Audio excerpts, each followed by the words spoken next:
Custo de vida, emprego e desemprego, cesta básica, tarifas públicas, salário mínimo. Agora, na Brasil Atual, a análise do DIEESE.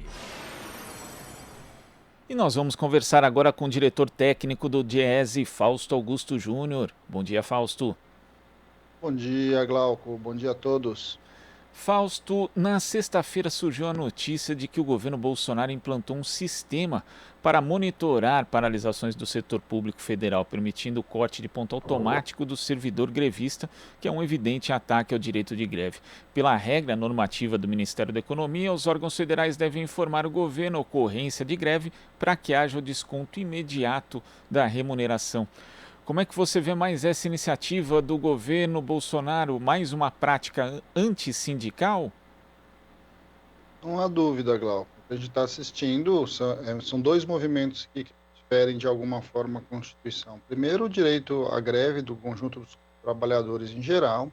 Segundo, no caso das universidades, a gente assiste aí um ataque frontal à sua autonomia. É bom lembrar sempre que em momentos de paralisação no setor público há sempre minimamente um processo de discussão de como os dias parados, de alguma forma, vão ser descontados e como eles vão ser repostos depois. E quando você tem um mecanismo desse automático, de alguma forma, o que a gente vai vendo, na verdade, é muito mais do que uma questão administrativa, mas sim uma questão política. É sempre bom lembrar que esses sistemas assim de monitoramento, eles também alimentam as chamadas listas negras, que há muito tempo vigora no Brasil na iniciativa privada, que de alguma forma vai impedindo aí não só o direito de greve, como a perseguição para o conjunto dos trabalhadores. E tudo isso em meio aos conjuntos de mudanças e reformas e desmontes do Estado que a gente vem assistindo. É sempre importante lembrar que a discussão da PEC 32, da chamada reforma administrativa que está no Congresso Nacional, ela caminha nesse sentido de minimamente você excluir, né, boa parte aí dos direitos dos servidores, impedir que eles se realizem. E na outra questão, já está anunciado pelo próprio governo Bolsonaro que uma das chamadas etapas seguintes à reforma administrativa vem aí uma reforma sindical no âmbito do setor público e que certamente vem para retirar direitos dos servidores, retirar direitos de greve, retirar direitos de organização, algo que, de alguma forma, a gente viu antes da Constituição de 88, na época da ditadura, e sequer servidor público tinha direito a ter sindicatos. Nós estamos num daqueles momentos muito complicados em que essas pequenas ações para cá ou para lá, elas vão se somando e vão, de alguma forma, atacando e desmontando o que foi a duras penas conquistado desde 1988. Essa questão do monitoramento, corte de pontos de greve, perseguição do servidor que se mobiliza ou que é afiliado às entidades sindicais, de certo modo vai se colocando como mais uma dessas ações antissindicais.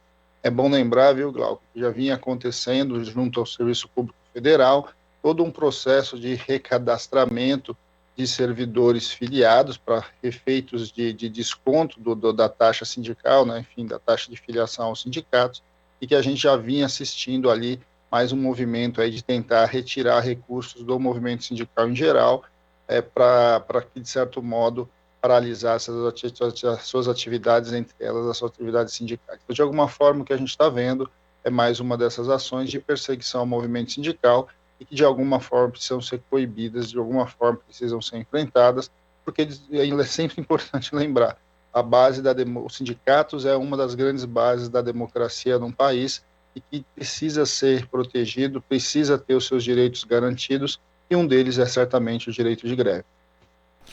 E a justificativa, inclusive, para a adoção dessa regulamentação é de que houve uma decisão do STF em 2016 falando ali a respeito da possibilidade de corte após negociação. Só que aqui, nesse caso, o corte do ponto é estabelecido como princípio, antes de qualquer conversa, antes de qualquer diálogo, inclusive, Fausto. Quer dizer, evidentemente aí não só a organização dos trabalhadores está sendo atacada, mas um direito muito amplo, né, que é o direito de greve, que deveria ser, inclusive, muito mais respeitado aqui no Brasil, inclusive do ponto de vista normativo?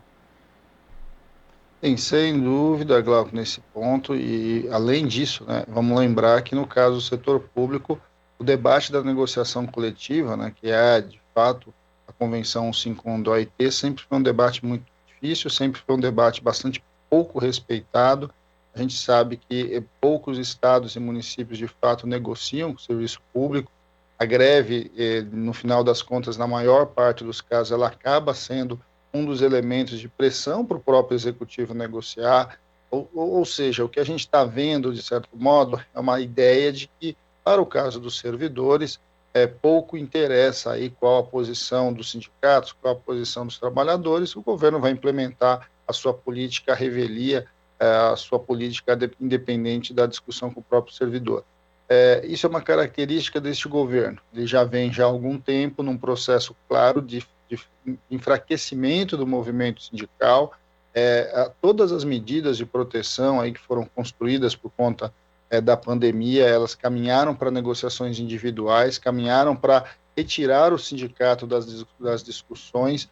Nós estamos no meio de uma reforma trabalhista ali pela MP 1045. Essa nova reforma trabalhista, entre os vários aspectos, um deles é o aspecto sindical, porque ela retira os sindicatos da representação desse conjunto de trabalhadores, outros que vão aparecendo.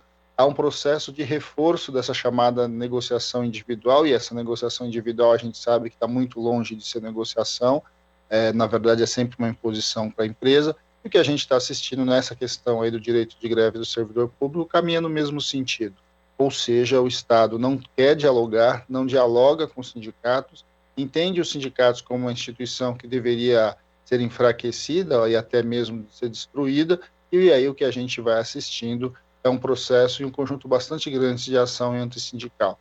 Mas ao mesmo tempo é sempre bom lembrar, né, igual, as organizações dos trabalhadores, elas existiam e existem à revelia desse ou daquele governo, e o movimento sindical vem no seu movimento bastante intenso. É claro que medidas como essa está dialogando diretamente com um embate que está acontecendo pelo conjunto dos servidores contra a PEC 32, a sua mobilização é forte, a sua mobilização tem chamado a atenção da sociedade e está incomodando o governo. E aí, como está incomodando o governo atua com as suas ações à revelia e, como sempre, de maneira truculenta, de maneira sem negociação, sem diálogo, e simplesmente tentando impor a sua vontade. A gente está vendo isso em relação ao Supremo, como não viria isso em relação às entidades sindicais do setor público federal.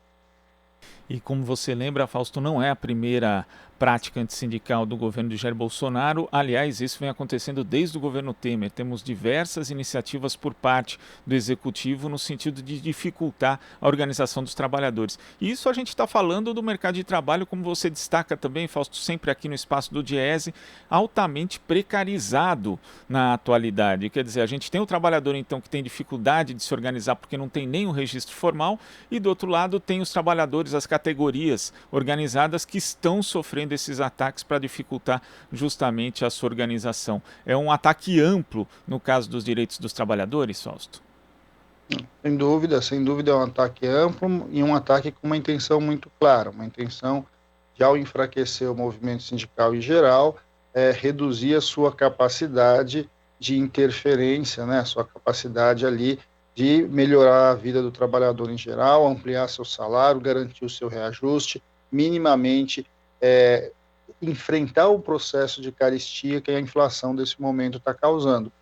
Claramente o que a gente está assistindo é algo lá de trás, a gente viu isso, é sempre bom lembrar, na época ali do final da ditadura militar, no miolo ali da ditadura, em que basicamente rebaixamento de salário fazia parte de uma política efetiva, de uma política econômica efetiva, e que nós estamos assistindo novamente. De um lado você tem a inflação correndo o salário dos trabalhadores, e de outro você tem diversas iniciativas para diminuir o poder sindical, diminuir a capacidade de negociação e, de alguma forma, reduzir o salário médio do trabalhador. E o salário médio vem caindo, né? O salário real, de fato, vem caindo, as categorias estão com muita dificuldade para conseguir negociar os reajustes salariais e, ao mesmo tempo, que a gente vê é uma legislação toda que vai sendo construída e vai retirando o direito da negociação, não só dos servidores, mas também dos trabalhadores da iniciativa privada, uma vez que vai conduzindo isso para a chamada negociação individual. A reforma trabalhista de 17 ampliou muito essa discussão, trouxe para dentro essa questão, e a cada nova medida que a gente vai vendo, que vai aparecendo a partir daí de submarinos, de medidas provisórias, ampliando essa ideia de que o trabalhador não precisa de uma representação coletiva. Agora, é claro que a gente sabe, toda vez que isso aconteceu, o trabalhador perdeu direito, normalmente o seu salário foi achatado e, de alguma forma, as chamadas ondas aí pró-mercado, de livre mercado, inevitavelmente levam a uma piora das condições de vida do trabalhador. É só olhar, né, Glauco? Todas essas reformas tinham como justificativa diminuir o desemprego, informalizar o trabalho e etc. Nós continuamos com uma taxa de desemprego muito alta, na verdade não só continuamos, como ela cresceu muito, estamos batendo aí próximo à casa dos 15 milhões de desempregados, e uma estrutura de trabalho bastante precarizada, ou seja, nenhuma dessas reformas de alguma forma conseguiu atingir ali, ou pelo menos, né, o objetivo declarado, muito ao contrário. O que a gente tem visto trabalhadores informais continuam ganhando muito menos, e os trabalhadores da formalidade cada vez com menos direito e com salários cada vez mais achatados. Fausto, muito obrigado pela sua participação aqui no Jornal Brasil Atual. Um ótimo início de semana e até a próxima. Até a próxima, Glauco. Boa semana a todos. Conversamos aqui com o diretor técnico do Diese, Fausto Augusto Júnior. Você está ouvindo Jornal Brasil Atual. As notícias que os outros não dão.